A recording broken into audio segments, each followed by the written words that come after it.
that actually was my plan to be like crazy. Remember how short my hair was in high school?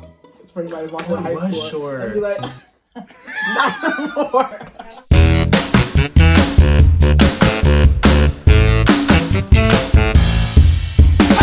Hello guys, welcome back to episode 3 of the Weak Spots. Thank you so much for tuning in. Make sure you like us on Facebook, subscribe if you're watching on YouTube, and follow us on Instagram. Today we're talking about fear, and here to join me to discuss this is my friend Kennedy Harper.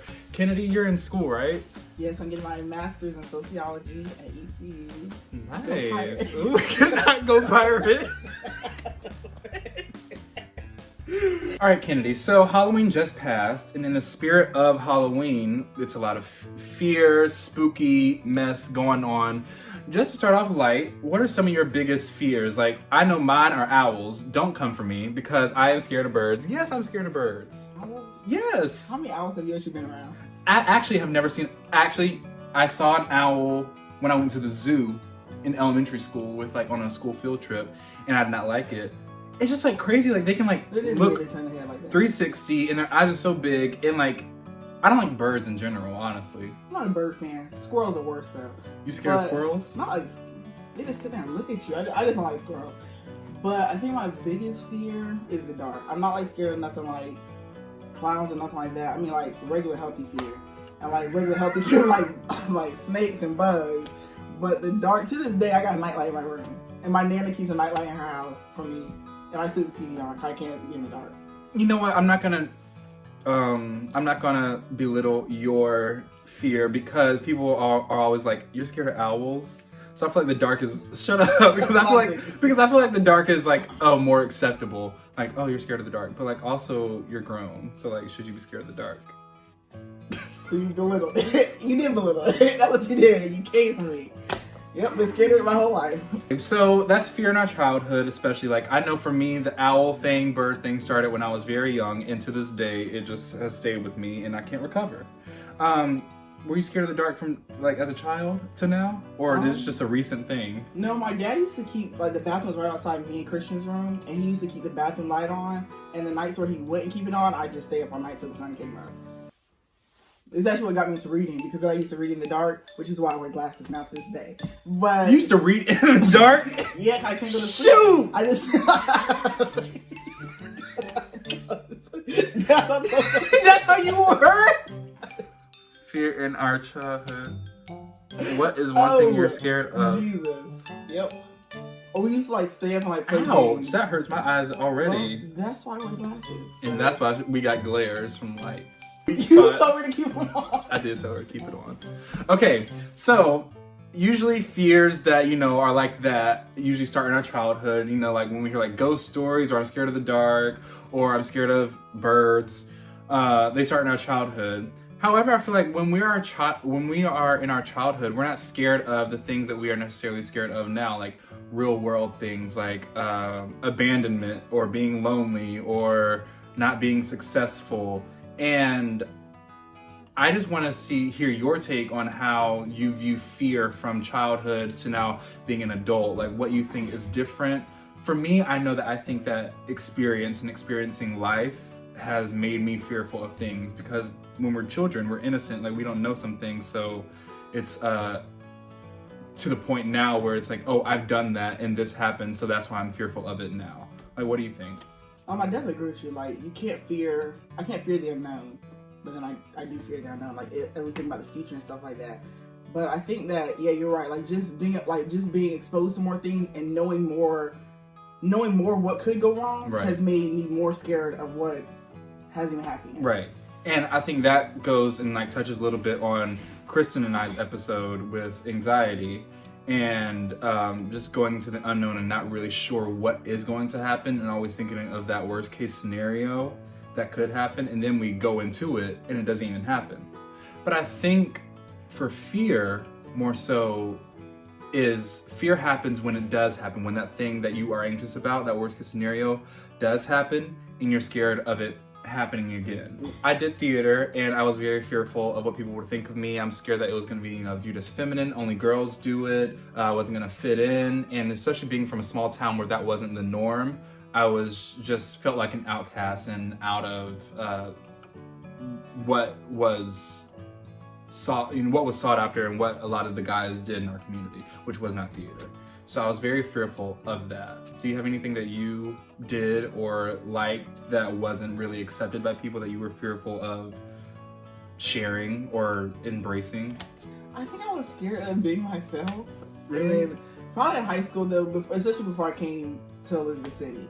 Because I grew up in Nebraska or whatever. And I went to school all white kids. I was only friends with white kids. I actually thought black kids just didn't like me. And then, stop laughing, I'm being serious.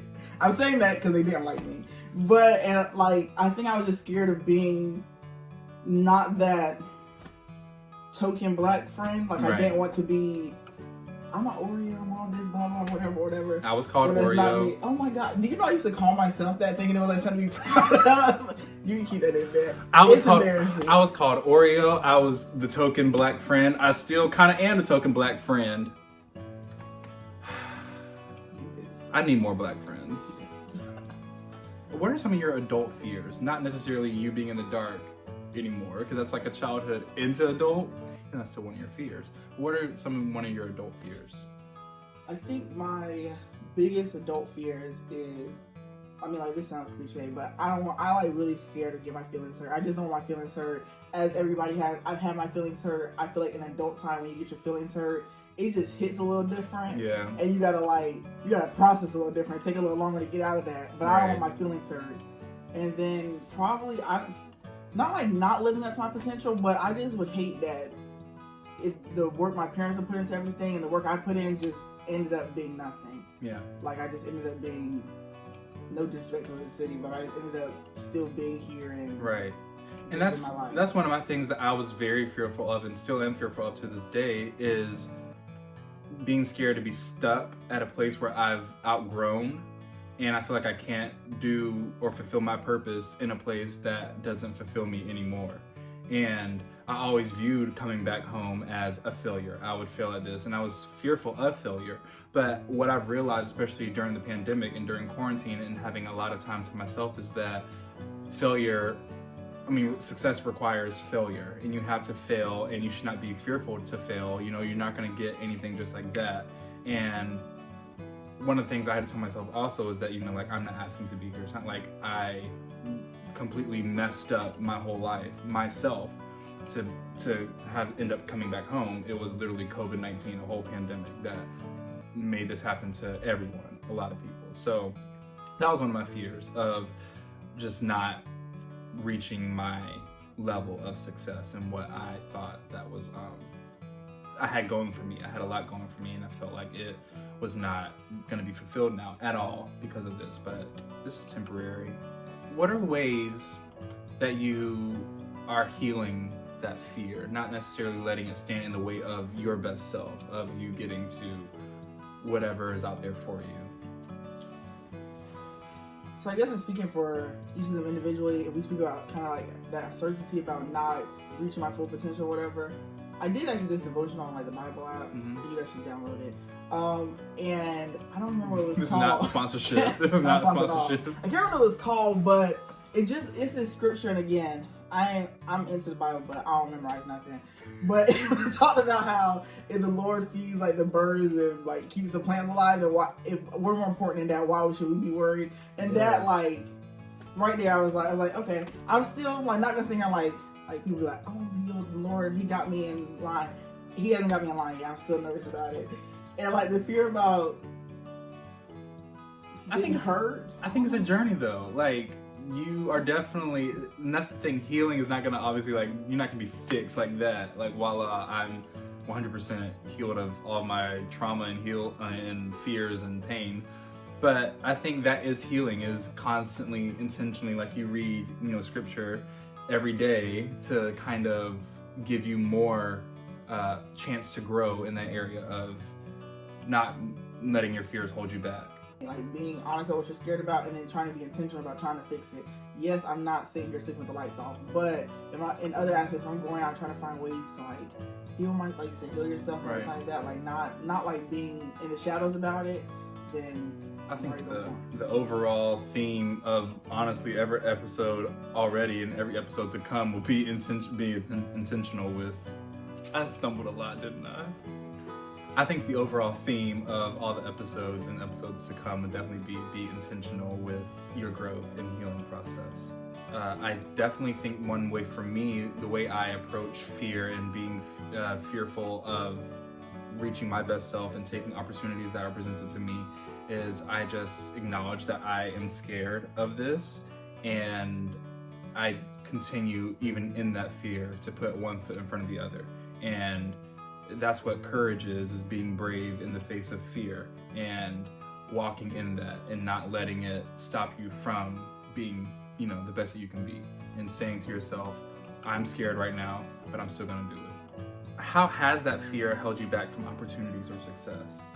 You just didn't go for something just because you didn't know what was to come? I think definitely, if I go back to my freshman year of college, because if I got to redo it, this is what I would change. That fear of not living up to my potential, I came from high school, I was doing good, I did so good in high school, I got to college and it was hard. It kept me from going out and making more friends, going out and joining more organizations, just going out and living. I was really unhappy my first year of college, and I changed it my sophomore year by going out and being involved, and I think it just calms you down about those fears, because when you're around other people, you realize they have the exact same fears as you. So, yeah. Right. It's crazy to think that fear can hold us back from good things happening to us.